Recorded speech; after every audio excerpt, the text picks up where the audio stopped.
चलिए हम श्वेता हाँ। हम चलेंगे रेखा के पास, लेकिन देखिए अदिति भी तो माँ वैष्णो देवी के दर्शन करके आई है। बिल्कुल, और बहुत ही अद्भुत एक्सपीरियंस रहा था वो, इसलिए क्योंकि माता रानी जब हम उनके दर्शन करते हैं तो वो तो एक अलग एक्सपीरियंस होता ही है, लेकिन नवरात्रों की तैयारियां जब आप वैष्णो देवी में जाकर देखते हैं वो भी एकदम डिफरेंट एक्सपीरियंस था, क्योंकि वहां पे डेकोरेशन चल रही थी और वहां पे लोग सेवा कर रहे थे, लंगर चल रहा था, तो बिल्कुल ही अलग ही एक डिफरेंट एक्सपीरियंस था। बिल्कुल। और ऐसे ही आपको हम बता दें कि पूरे देश में कुछ इसी तरह का अनुभव लोग कर रहे हैं। आपको सीधे कालका जी लिए चलते हैं, जहां पर हमारे संवाददाता रेखा हमारे साथ जुड़ रही हैं। तो रेखा, ये बताइए कि आज माता रानी के दूसरे स्वरूप की पूजा की जा रही है, वहां पर सुबह से भक्तों का तांता लगा हुआ होगा। इस वक्त आप क्या देख रही हैं? अभी भी आ रहे हैं श्रद्धालु? श्वेता, बिल्कुल ठीक कहा आपने कि भक्तों का तांता यहाँ पर सुबह से ही लगा हुआ था। जयकारों के साथ भक्त यहाँ पर पहुंच रहे थे और अभी भी ये सिलसिला जारी है। हालांकि अभी थोड़ा जो रश है वो थोड़ा कम हो चुका है, लेकिन अभी दोपहर 3 बजे तक की बात करें तो बाहर मेट्रो स्टेशन से आप लंबी कतार यहाँ पर देख पा रहे थे। लेकिन अभी थोड़ा सा रश कम है, क्योंकि अब आरती का समय होने वाला है। तो उम्मीद की जा रही है कि शायद उस वक्त जो श्रद्धालु हैं, जो दर्शन के लिए यहाँ पर पहुंचने वाले हैं, वो शायद आरती के समय पर यहाँ पर पहुंचेंगे, जो कि 6:30 बजे से गणेश पूजा के साथ इसकी शुरुआत होगी और 9 बजे तक बता दूं कि ये जो पूरा आरती का कार्यक्रम होता है वो चलता है। और इसी तरह मध्य रात्रि में जो सुबह के समय कहते हैं, क्योंकि रात के समय काफी महत्वपूर्ण हो जाती है रात्रि पूजा, तो 1:30 बजे के आसपास एक बार फिर से आरती यहाँ पर होती है। और कुछ लोग भी यहाँ पर हमारे साथ हैं। आप कहाँ से आए हैं? मैं राजेंद्र नगर ओल्ड। तो आती रही है यहाँ से, यहाँ पे, या हमेशा से आती हूँ, माँ के दरबार में बचपन से आती हूँ, उनकी कृपा बहुत है। क्या मुराद लेकर आए? पर क्या नवरात्रि किए हैं, मैंने व्रत तो किया, फास्ट किया है। हाँ, आपके साथ आपके मैं ये बेटे की वाइफ है, ये दर्शन करने आए? कालका माता। कालका माता के पहले भी आए, आज पहली बार है? हाँ, मैं आया हूँ, बहुत बार बचपन से आ रहा हूँ। चलिए रेखा, लौटेंगे हम आपके पास। बिल्कुल, जो दिल्ली के लोग हैं वो यहाँ पर आते जाते रहते हैं। बिल्कुल रेखा, हम लौटेंगे आपके पास, रहिए हमारे साथ। जी हाँ, लेकिन साथ में आपको ये भी बता दें कि दिल्ली हो या मुंबई, हर जगह माँ की जय जयकार ही सुनाई दे रही है। भक्त पूरे जोश और उत्साह के साथ माँ के दर्शन को पहुंच रहे हैं। दिल्ली का प्राचीन झंडे वाला मंदिर हो या कालका जी मंदिर, माँ के हर धाम में आस्था का सैलाब उमड़ रहा है। और मुंबई के मुंबा देवी मंदिर में भी भक्तों की बहार है। चैत्र नवरात्र के शुभ अवसर पर यहां भी भक्त पूरे जोश के साथ मां को प्रसन्न करने में जुटे हैं। मां से अपने मनोरथ सिद्ध करने की प्रार्थना भी की जा रही है। देश के हर हिस्से में भक्ति की बयार बह रही है। माता रानी के दर्शन के लिए मंदिरों में भक्तों की लंबी लंबी कतारें लग रही हैं। चैत्र नवरात्र के दूसरे दिन मां ब्रह्मचारिणी की पूजा अर्चना के लिए देश के माता मंदिरों में श्रद्धालुओं का तांता लग गया। काफी प्रसिद्ध है ये मंदिर और शक्ति पीठों में से एक है। आप पहले मेरे पीछे माता के दर्शन कर लीजिए। ये वो दर्शन लाभ है जो पाने के लिए हजारों की तादाद में रोज भक्त यहाँ पहुंचते हैं। और अभी भी आप देखिएगा किस तरह से भक्त कतारों में लगकर माता के दर्शन करने यहाँ पहुंच रहे हैं। अगर झंडेवालान माता की बात की जाए तो ये मंदिर काफी पुराना है और उतना ही पुराना है इतिहास। कहा जाता है कि माता मनोकामनाएं पूर्ण करती हैं। कहते हैं आप कोई भी मनोकामना लेकर आइए और आपकी मुराद यहाँ पूरी हो जाती है। दिल्ली के प्रसिद्ध झंडेवालान मंदिर में सुबह से ही माता रानी के भक्तों का पहुंचना शुरू हो गया। मेरे को महारानी ने इतना कुछ दिया है कि मैं उसका वर्णन नहीं कर सकती हूँ।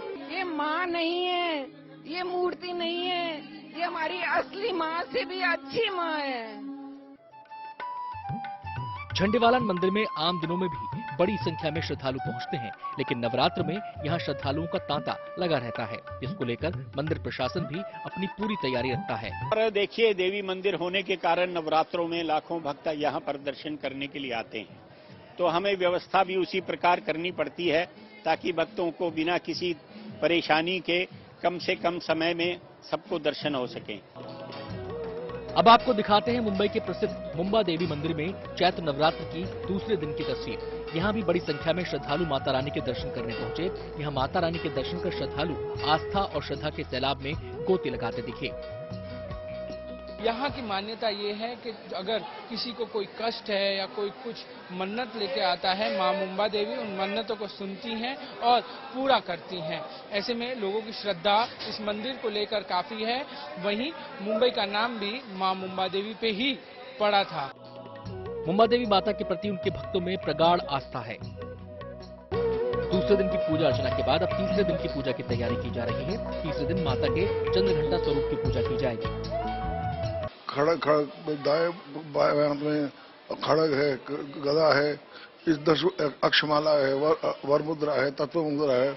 उनका ध्यान करते हुए कि पिंडज प्रवड़ा रामचंद्र को उपाश्रययुतम देवी प्रसूत चंद्रघंटे विश्रुता, तो उनका ध्यान करते हुए ओम ह्रीम श्रीम चंद्रघंटायै नमः। दिल्ली मुंबई ही नहीं, देश के दूसरे हिस्सों में भी नवरात्र की पवित्र रौनक है। दर्शन पूजन के लिए माता के मंदिरों में भक्तों का सैलाब उमड़ रहा है। मुंबई से पारस दामा और दिल्ली से नीतू झा के साथ bureau report, good news today. तो रेखा लगातार हमारे साथ बनी है। जी अदिति, तो एक बार फिर से रेखा के पास ही चलते हैं जो कालका मंदिर से हमारे साथ है। रेखा, आप सुबह से वहां पर हैं, आपने देखा होगा कितने भक्त आए और गए। अब शाम की आरती का समय हो रहा है, तो आरती के दौरान क्या खास किया जाता है मां ब्रह्मचारिणी के लिए? देखिए आदित्य, आपने आरती का जिक्र किया, उससे पहले मैं बता दूं कि सुबह से जब यहाँ पर हूँ तो 11:30 के करीब माता को भोग लगाया गया था। जब कपाट बंद कर दिए गए थे, 11:30 से 12 के बीच भोग लगा था, तब किसी को भी दर्शन की अनुमति नहीं थी। जो भक्त थे वो कतार लगाकर जयकारे लगा रहे थे। और इसी तरह अब जो आरती का समय, जैसा कि आपने बोला, 6:30 बजे से बताया जा रहा है कि आरती की शुरुआत हो जाएगी, जो कि गणेश पूजा के साथ होती है। उसके बाद माँ की सज्जा यहाँ पर की जाएगी। पीले फूलों से बता दूं कि माँ को सजाया गया है, चूनर उड़ाई गई है और जो साज सज्जा है देवी मंदिरों की वो अद्भुत होती है। तो ऐसा ही कालका जी मंदिर में भी देखा जा रहा है। और जो ये पूजा है, जो ये आरती है, वो 9 बजे तक चलती रहेगी। तो शायद इसीलिए अभी जो भीड़ है वो कम है, क्योंकि ज्यादातर लोग आरती को देखना चाहेंगे और वो उस दौरान यहाँ पर पहुंचेंगे। लेकिन रात को भी कहा जा रहा है कि 1 से 1:30 बजे के बीच यहाँ पर आरती होगी। जयकारे, अगर एक बार आपको अगर आवाज आ रही होगी पीछे कतार, वो देखिए आप एक बार फिर से यहाँ पर लोगों की भीड़ आनी शुरू हो चुकी है। बीच में थोड़ा सा यहाँ पर थमा था, लेकिन मंदिर के अंदर के थोड़े से दर्शन मैं आपको बाहर से ही करा पाऊंगी क्योंकि थोड़ा सा नेटवर्क इशू है। तो आप यहाँ से देखेंगे द्वार, ये माता के दर्शन यहाँ पर आपको हो जाएंगे और यहीं से जो प्रवेश द्वार है और उधर से एग्जिट, और यहाँ पर अखंड ज्योत भी आपको नजर आ जाएगी। माता के जो सिद्धपीठ है, क्योंकि 51 सिद्धपीठों में से एक कालका देवी भी है और इसी दौरान अखंड दीप यहाँ पर हमेशा जलता रहता है। और पीछे से आवाज भी आप सुन पा रहे होंगे, जयकारे माता के एक बार फिर से लगने शुरू हो गए हैं अदिति, और जो कतार है वो एक बार फिर से बढ़ती जा रही है। बिल्कुल, बहुत धन्यवाद आपका रेखा, हमें ये तस्वीरें भी दिखाने के और माता के दर्शन कराने के। तो आपको बता दें कि जितने भी शक्तिपीठ हैं, लगभग हर जगह आपको ऐसा ही नजारा, ऐसी तस्वीरें दिखेगी। अगले शक्तिपीठ की बात अगर करें तो आपको हम असम के कामाख्या देवी के मंदिर लिए चलते हैं। आपको हम बता दें कि असम के कामाख्या देवी मंदिर में भी वहां पे प्रांगण में कुछ इसी तरह का नजारा आपको देखने को मिलेगा, जहां मां की भक्ति का अद्भुत उत्सव चल रहा है। देश के कोने कोने से आपको बता दें भक्त यहां पर मां के दर्शन को पहुंच रहे हैं। और मान्यता ये है कि कामाख्या देवी मंदिर में सच्चे मन से की गई प्रार्थना स्वीकार जरूर होती है और मनवांछित फल भी मिलता है।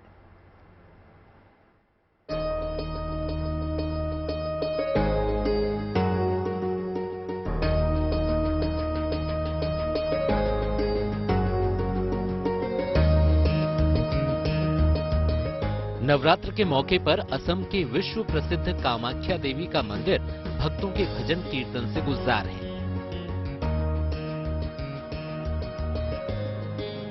गुवाहाटी के मॉर्निंग वॉक ग्रुप के सदस्य नवरात्र के दौरान हर रोज यहां पहुंचकर पूरी लय में मां की आरती गाते हैं।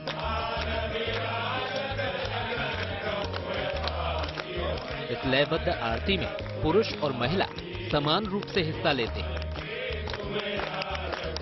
तो यहाँ पर बहुत सारे भक्त यहाँ पर क्या कहना चाहिए? बढ़िया है, बहुत माता की कृपा है। नवरात्रि के इस पावन पर्व पर सभी देशवासियों और सनातन धर्मियों को हार्दिक शुभकामनाएं। नवरात्रि की सभी को हार्दिक बधाइयाँ। भगवान सभी का कल्याण करे, विश्व का कल्याण करे। दरअसल कामाख्या देवी का मंदिर 52 शक्तिपीठों में सबसे जागृत माना जाता है। तंत्र विद्या के साधकों के लिए ये शक्तिपीठ सबसे सिद्ध स्थान है। नवरात्र के दौरान कामाख्या देवी के दर्शन के लिए श्रद्धालुओं का हर वक्त यहाँ तांता लगा रहता है। मान्यता है कि कामाख्या देवी के दर्शन और पूजन के बाद सच्चे दिल से की गई कोई भी कामना मां अवश्य पूर्ण करती है। यहाँ आने वाले देवी मां के भक्त अपनी कामना के साथ एक दिया जरूर जलाते हैं। गुवाहाटी से 8 किलोमीटर दूर नीलांचल पर्वत पर मौजूद मां कामाख्या के धाम पर पूरे साल यूं तो श्रद्धालुओं का हुजूम उमड़ता है, लेकिन नवरात्र के मौके पर सच्चे मन और पवित्र भावना के साथ यहाँ आने वाले भक्तों को मंदिर की आबोहवा में अदृश्य अलौकिक सत्ता का प्रत्यक्ष एहसास होता है। चूंकि ये अत्यंत जागृत पीठ है, लिहाजा यहाँ आने वाले भक्तों को मंदिर के परंपरागत नियम विधान का खास ख्याल रखना पड़ता है। Bureau report, good news today.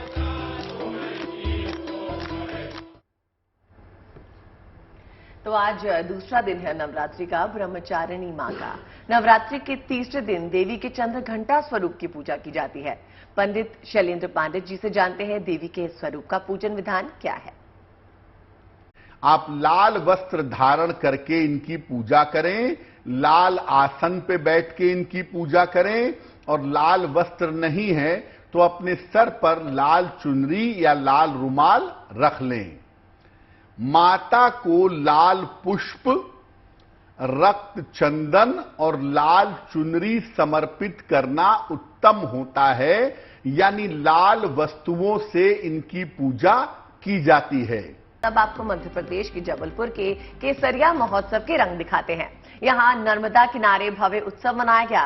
पूरे शहर में अलग अलग जगहों पे 50 केसरिया झंडे भी लगाए गए। बिल्कुल, आपको बता दें कि हिंदू नववर्ष के स्वागत में जबलपुर केसरिया रंग से सराबोर है। यहाँ प्रदेश का सबसे ऊंचा केसरिया ध्वज भी लगाया गया है, जिसकी ऊंचाई 121 फीट बताई जा रही है।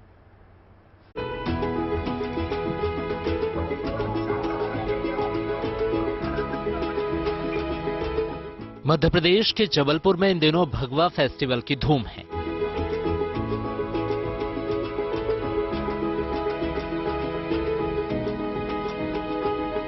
नर्मदा किनारे केसरिया रंग हर तरफ छाया हुआ है। जहां तक नजर जाए वहां सिर्फ और सिर्फ आपको उत्सवी रंग नजर आएंगे।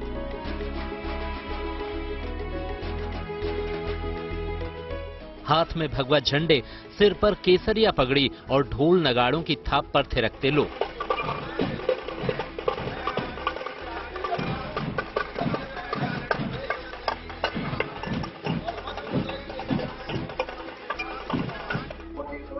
ये है नर्मदा के किनारे आयोजित हुए केसरिया महोत्सव के रंग।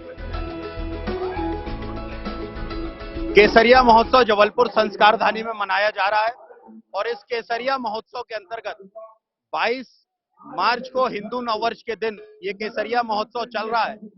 पूरे संस्कारधानी के अंतर्गत एक उत्सव का माहौल है। 50,000 से ज्यादा केसरिया ध्वज लगाकर पूरे जबलपुर संस्कारधानी को सजाया गया है, केसरियामय किया गया है। चैत्र नवरात्रि की शुरुआत के साथ ही मां नर्मदा के तट पर प्रदेश का सबसे ऊंचा भगवा ध्वज फहराया गया, जिसकी ऊंचाई 121 फीट बताई जा रही है। पूरे शहर में अलग अलग जगहों पर इस तरह के 50,000 ध्वज फहराए गए। आज 121 फीट ऊंचा जो मध्य प्रदेश का पहला और देश का दूसरा केसरिया ध्वज है, वो जबलपुर संस्कारधानी में मां नर्मदा के पावन आंचल पर गौरी घाट के तट पर लगा है। हिंदू नववर्ष के मौके पर जबलपुर में इस तरह का अनूठा आयोजन किया गया, जिसमें सूबे के मुख्यमंत्री शिवराज सिंह चौहान ने भी वीडियो कॉन्फ्रेंसिंग के जरिए शिरकत की और प्रदेश का सबसे ऊंचा ध्वज स्थापित करने पर बधाई दी। Bureau report, good news today. Time पर चर्चा में अब हम आपके सामने पेश कर रहे हैं बिहार उत्सव के रंग। राजधानी के दिल्ली हाट में इन दिनों बिहार उत्सव चल रहा है, जो 31 मार्च तक चलेगा।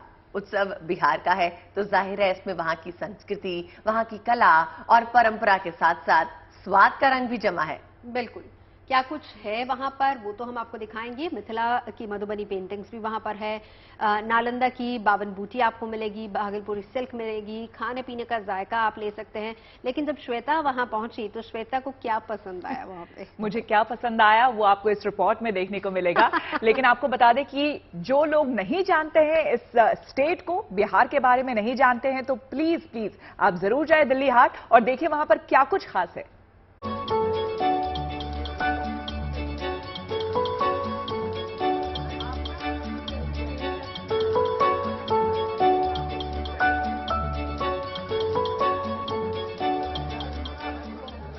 आईएनए का दिल्ली हाट इन दिनों बिहार के रंग में रंगा है। घर की सजावट से लेकर खान पान और परिधान तक सब कुछ है यहाँ। लिट्टी चोखा से अचार बड़ी तक सब भरपूर है यहाँ।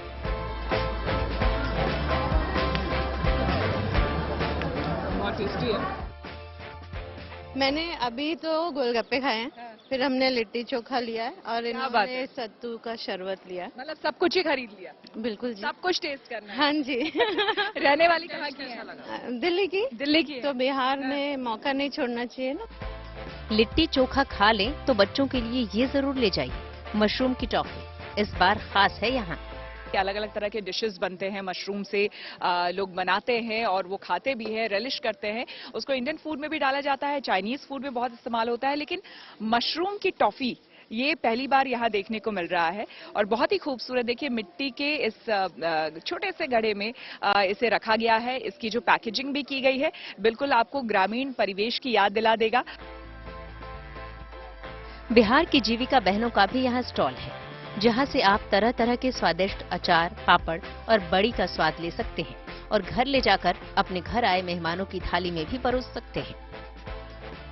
अलग अलग वैरायटीज के पापड़, बहुत तरह के अचार, देखिए होममेड पिकल है सारे, और 10 वैरायटी इन्होंने बताया कि 10 तरह के अलग अलग तरह के अचार जो कि घर में बने हुए हैं, यानी अपने हाथों से ढेर सारा प्यार इस अचार के बोतल में आपको मिलेगा और स्वाद भी बहुत ही मजेदार होता है।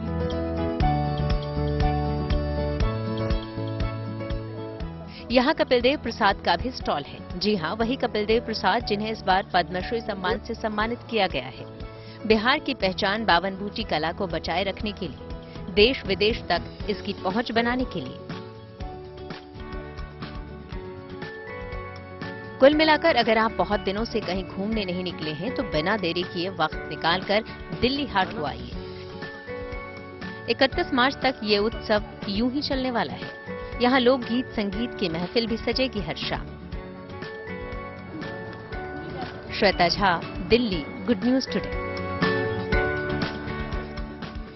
मां की उपासना के दिन है, यानी कि हमारे और आपके लिए उत्सव का मौका है, तो देश भर से भक्ति और आस्था का रंग हम लेकर यूं ही आते रहेंगे। कल फिर तो फिर फिलहाल आपसे विदा लेते हैं, अपना ख्याल रखिएगा। बिल्कुल, कल फिर मुलाकात होगी शाम 5 बजे चाय पर चर्चा में।